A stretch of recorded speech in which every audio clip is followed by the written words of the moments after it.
Hey guys, this is Mike, the Wrestling Godsmith, and you're watching On Wrestling. This video, I'm actually doing two videos in one because I'm gonna talk about AEW, but I'm also gonna talk about Mercedes Moné. I know I haven't really talked about her because I've really seen her, but she's kind of falling flat in AEW. Like the Mercedes Moné thing, I feel like she could have done in WWE because I feel like she could have been the CEO over there. I feel like her promos don't feel like they used to be. I feel like when she does wrestle, even when she did wrestle in WWE, it was like, bro, she was the blueprint. She was the blueprint, and I like even when I saw her Bianca Belair like 2 or 3 years ago, like literally a year and a half ago, it feels flat. It feels flat. It feels like they're not really trying with her. I feel like they're just putting her in such a way because she's injured. And then the thing is, even if she does come back and then they give her a full time schedule, her only rivalry is going to be Willow, maybe Julia Hart, maybe Sky Blue. And it feels flat because they have a lot of women in the women. The women's roster is completely stacked, bro. Like you got Soraya, you have Deonna Purrazzo, you have got women in there that could actually make a decent rivalry with her even without the belt. And I would want to see the virtuosa against the CEO. You got Thunder Rosa in there, like bro, put her against some talent that are actually going to elevate her as a champion. You're putting her against Willow, which she kind of needs the belt to elevate her because it's like, bro, it's like she would never got the belt without Stokely and Chris. And Chris Statlander, I love her, and I want her to go after Chris Statlander. They have a rivalry or something. They don't even remember who attacked her. They still haven't even gotten to that part. And I feel like even if they do get to Double or Nothing and we finally figure it out, it's going to be a waste of a build-up that we could have had week in and week out. And here's my thing, guys, is that, like, yes, the Dynamite was really good because, we got the return of Kenny Omega. We got the reason about his medical condition, which I feel sad for. But the thing is, he might have to get the surgery now because he's injured. He might have to get it. And the thing that got me the most was the Swerve thing. Swerve has been making his promos are decent ever since we became champion. And I like how the Bucks did a new open, how they're kind of doing what the NWO failed to do with WCW. And that was the thing, like, what they kind of failed to do when they were trying to take over WCW. Like, this is actually going to stick. Like, they did the feed, they cut the feed, and they're like, yo, we have a new open, let's just run the new open we have.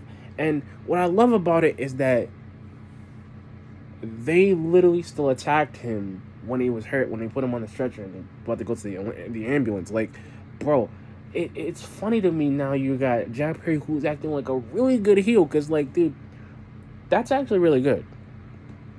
I'm not gonna lie, I'm not gonna hate it. It's actually really good. And in the realm of possibility here, because God knows and possibility for God to know, is that it's the brains of the operation really kind of running the show in a sense where everybody has a story now, and it's like I'm loving the Cove Open. I'm loving what Edge is bringing. Like, he's actually probably going to join the House of Black, or they're going to have a rivalry where it's actually going to affect him. Because the fact that he's really about the Concerto, Buddy Matthews, and the House of Black, Malachi Black was expecting it. They do the thing where they disappear. Like, that I like. I like that feeling of it. I like everybody getting a shot. And everybody talks about, AEW's not the same as it was when Cody. Dude, it was worse because Cody wasn't featured enough. The dude was trying to be an EVP and not be a wrestler, bro. That's the thing about the Young Bucks. They were able to be an EVP. They took the EVP roles as a heel and they flipped it from being a heel authority figure to heel authority faction. Like, you don't get that. Like, WWE tried to do that with the Authority, but they did it weirdly. Like, They didn't really do it.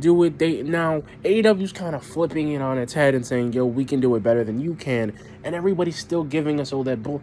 No, AEW is for the hardcore wrestling fan. WWE is for everybody that's kind of in the middle and in between thing, because now the biggest thing now is Double or Nothing. The biggest thing is Double or Nothing. That's where we kind of have that coin kind of land, because it's 5 years Double or Nothing. It's 5 years to the inception of AEW, and they're doing amazingly good, and they're letting everybody in. And I'm like, yo, he's actually becoming a threat. He's got Okada with him. Him and Okada are probably gonna go have to tag, or they're probably gonna have to do some. They're all gonna go have their individual belts, because I really feel like they're gonna play this EVP thing, and it's gonna be wild, and it's gonna be nuts. Like even the trying Orange Cassidy thing, and Orange Cassidy actually did a promo, and I felt for it, because I'm like, bro, that's a really sad promo. Like the fact that the best friends are split apart, and the fact that they're gonna have a match next week, and literally you see Don Callis come in and whisper something to his ear, and said, probably trying to bring him in. Like there's the inkling of Don Callis being there. There's the inkling of that. See, that's what we might get, an Orange Cassidy version of with him being in the Don Callis family. We might get that out of him. But we've never got a heel Orange Cassidy. We got a face. We've never gotten a heel Orange Cassidy thing, which I would love to see, because like, yo, he wouldn't have to really. He wouldn't just be. He'd just do thumbs down and just frown. That would actually make sense. But I love Orange Cassidy, bro. I love that this dude is making, like, dude, he's been the underdog. This dude's been super over. He went out the international belt. Like, bro, to cause the splinter of the best friends, like, it's wild to me. Because let me just say, let's say if Trent and him actually get it out of him, Chuck comes back from being injured, they reform with him, and like Orange Cassidy and him reform without Trent. Because like they're best friends, dude. Like this is a real story. This isn't something they put together. This is a real story, because they traveled around the world together. Like, but I like it. I like the feeling of it. I like how. Sorry, guys, I'm just checking the time here. It's 8:55. I got time. I like how everything is actually working, because now we're kind of getting this influx of things now that everybody's coming in, and it's like, yo, I get it. Now you got Takeshita. I got you. Now you got him. Now you got people. Like, bro, the more and more I see it, the more and more I'm seeing it with Kyle O'Reilly, where he's becoming this honest guy, and he's doing an honest run. He's like, yo, I don't want to be a part of anything. I just want to I got to do it on my own. I got to do my own thing. And I like it. I like it very much. I like what they're doing.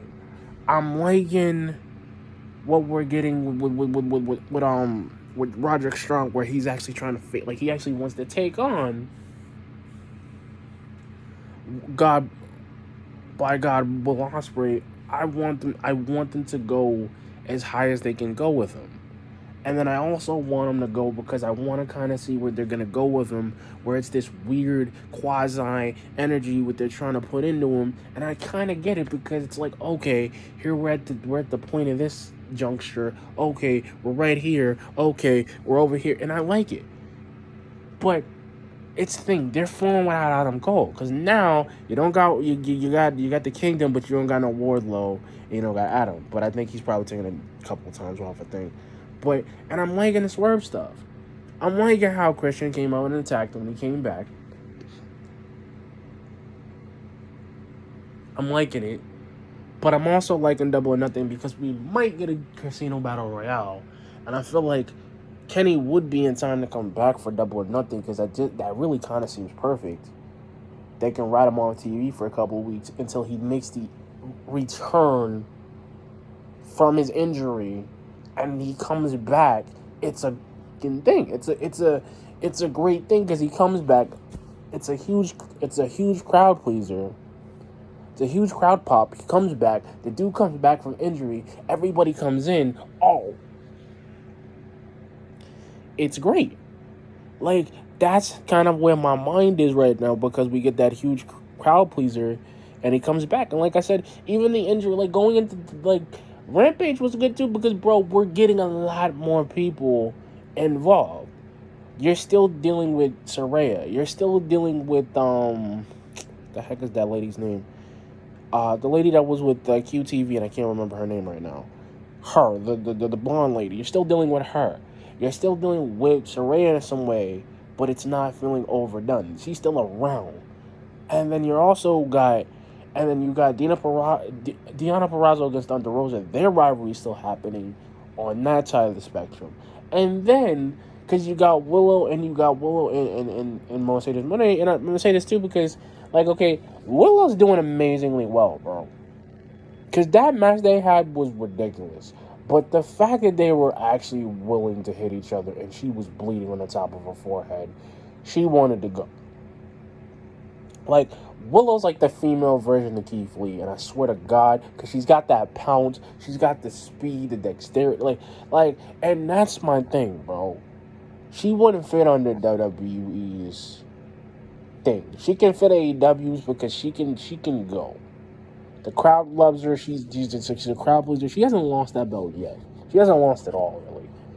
Because she came in with the strong belt, and she comes in and thinking, I really feel like if you give her Rio, or you give her Nyla Rose, somebody she can actually go toe-to-toe with, or anybody, then she can go. But I mean, like I said, guys, but AEW was fantastic all around. Like, comment, subscribe. Peace.